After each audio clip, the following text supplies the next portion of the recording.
phòng xử án hiện đại tại Trung tâm trọng tài quốc tế Singapore. Trọng tài viên Hưng và Thùy ngồi ở bệ trung tâm cao hơn. Bên trái là đoàn Việt Nam, bên phải là đoàn Mỹ. Trên bàn xếp đầy các tập hồ sơ dày cộm được đánh chỉnh mục. Không khí phòng xử án vô cùng căng thẳng.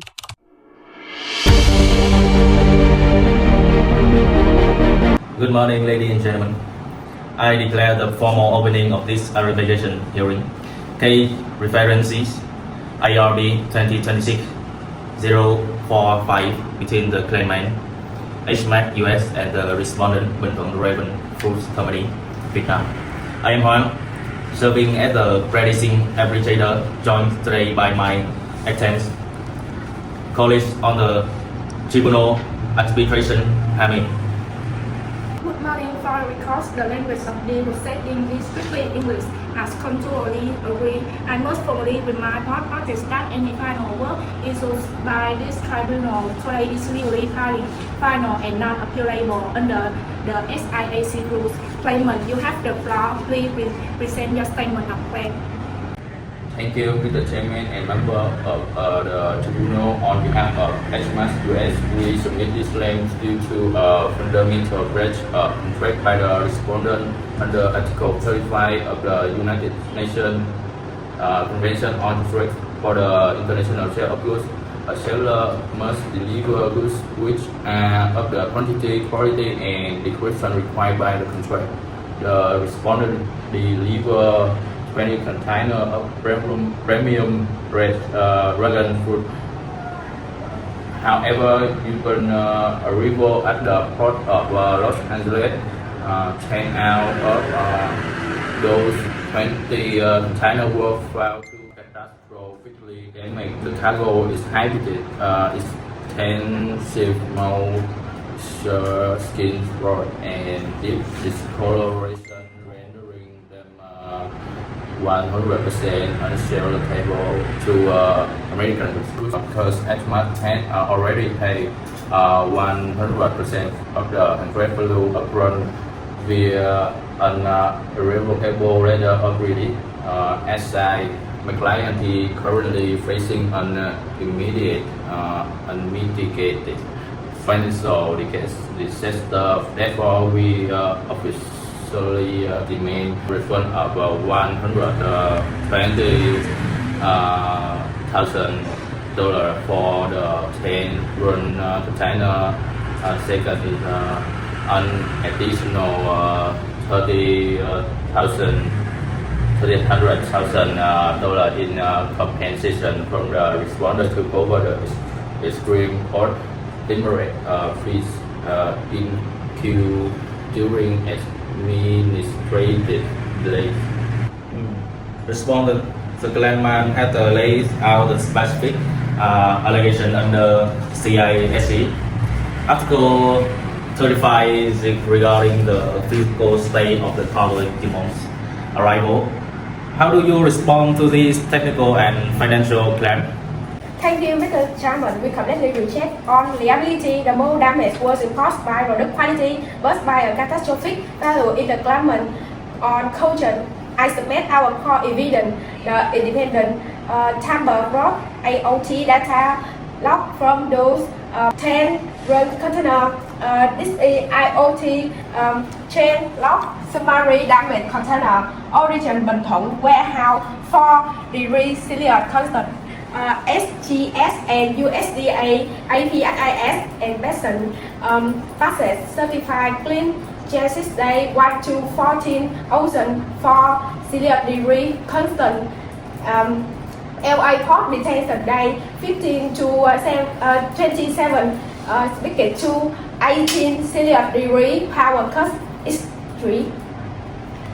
Look at the data. From our warehouse to the entire ocean chances, the temperature will maintain perfectly at 4 Celsius degree, fully certified by SGS and USDA APIS. However, during the FDA detention in Los Angeles, HMAS on shipping line outpower the cooling units 3 separate times to sell fuel. The temperature inside skyrocketed from 4 Celsius degree to 18 Celsius degree under California sun. This extreme thermal shock caused by immediate moisture condensation and rapid mold In the sailor environment, the cargo were pristine when delivered FOB, hazmat, logistics value the choice. This is nothing but a ridiculous technical skill. Our shipping line is global. The two ocean carrier does it by strict opening procedure. If the power was temporarily disconnected during continental yacht relocation, your daily exercise SVNCA technology was contractually supposed to regulate oxygen and carbon dioxide levels to prevent spoilage for up to 30 days.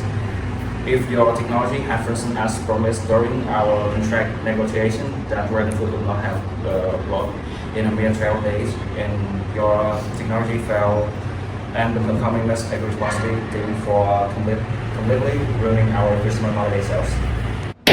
Mr. Ned, please control your tone. This tribunal operates on legal merits, not commercial panic. Let us pivot away from negotiation rhetoric and address the former allocation of risk. Respondent, please clarify the governance trend term. Mr. Chairman, under Article 6 of the CISG, the parties have absolute right to derogate from the form or vary the effect of any provision of the convention by explicitly electing FOB guideline for Incoterm 2020 under Article 4 of our contract. Both parties legal overrule the default risk provision of the CISG. Under ICC rules, the seller completely fulfill all obligations and all risk transfer entirely to the buyer.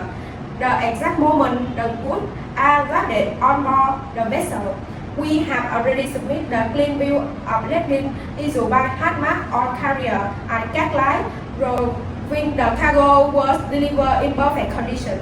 Once that ship left Vietnam, the risk belongs entirely to hazmat. If your chosen carrier got the power on U.S. soil, your recourse is against them. You cannot legally dump those losses on Vietnamese farmers.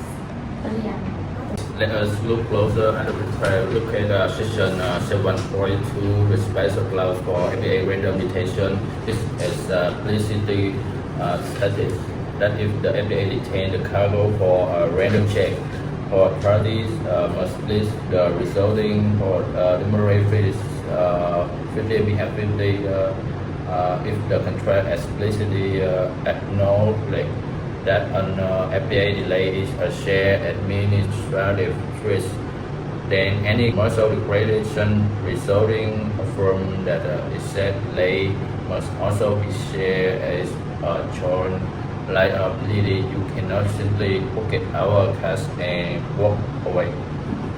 If I may add, Mr. Chairman, the government also fundamentally violates their statutory duties under the CISG. First, under Article 39, hazmat failed to examine and get us detailed notice of the specific lack of the conformity within a reasonable time after discovery.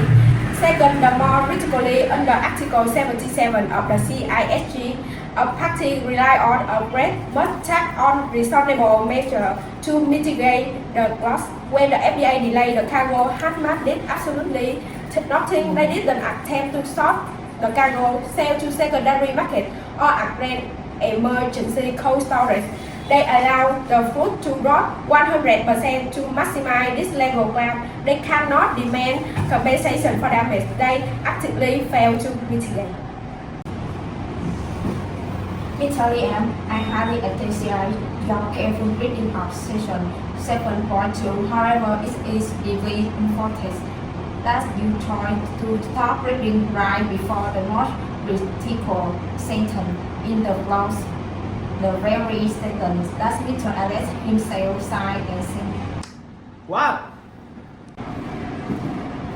Sections 7.2 only states and I quote in the event that use authorities hold the cargo randomly for over 7 days, third party such slip the resulting cumulative cost 50 at the port of decision. However, hazmat obligation to pay 100% of the contract value to the seller remains strictly intact, absolute, and in brief full capable under all circumstances.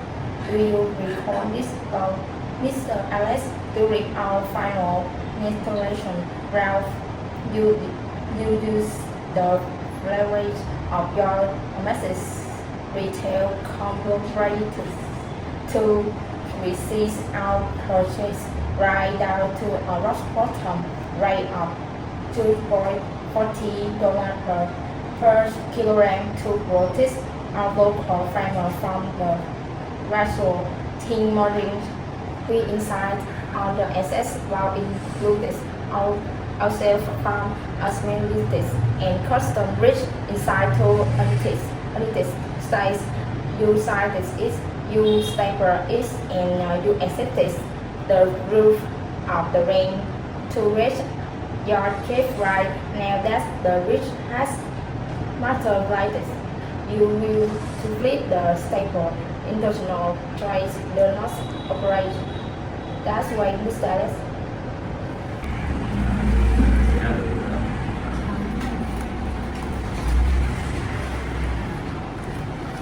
The tribunal has thoroughly reviews all the theoretical evidence, independent IoT tracking logs, and contractual clause presents during the hearing under the governing rule of the Incoterm 2020 FOB. All risks regarding cargo jams pass entirely to the buyer upon safe loading the Catline port. Furthermore, the independent IoT sensor data conclusively prove that the physical damage was caused by the temperature negligence of the ocean carrier. Contract believe directly the claimant. Finally, the clear, unambiguous language of section 7.2 fully insulates the respondent right to complete payment. Therefore, the Singapore International Arbitration Central hereby issued the following final awards. The tribunal's final awards. The first, the claimant's claim for the refund $120,000 is completely and entirely dismissed. Second, under section 7.2, the claimant HMAC US is hereby ordered to pay the respondent $55,000, respecting their contractually mandates 50% share of the port demurrage fees. The third, final, the claimant shall bear 100% of all arbitration costs and associated legal fees incurred by the tribunal. This decision is final and binding worldwide under the New York Convention. Now, I ask the tribunal secretary to present the hearing report and the award. Acknowledgement to both parties.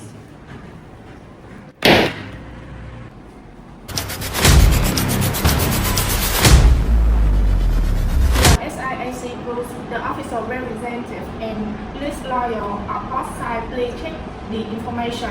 Then sign and send the hearing report. No, RP 2026-045. This signing confirms that all parties show legally. Today's process was transparent and there are no complaints about the produce.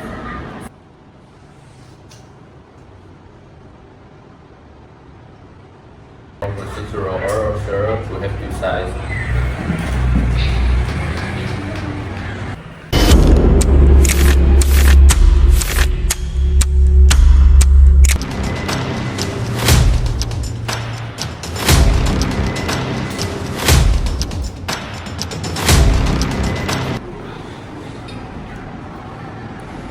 The document are seized and effective immediately. Directly, please achieve the file and declare the hearing officially closed.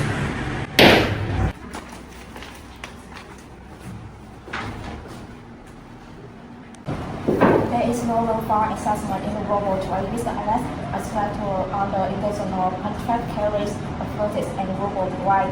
However, this we have always viewed as much as a vital practice corner in the used market. If you want to avoid safer a virtual call training session. Miss Miu and I are actually ready to sit down and nominate our targets. Say positive framework for post-plan, say stable, back to Los Angeles. You are missed completely, Miss Yi and Miss Wing. This was an incredibly expensive lesson for HMAC. Let's put this skill behind us. My sourcing team will contact your office next week to discuss our February season batch on a much better shipping arrangement.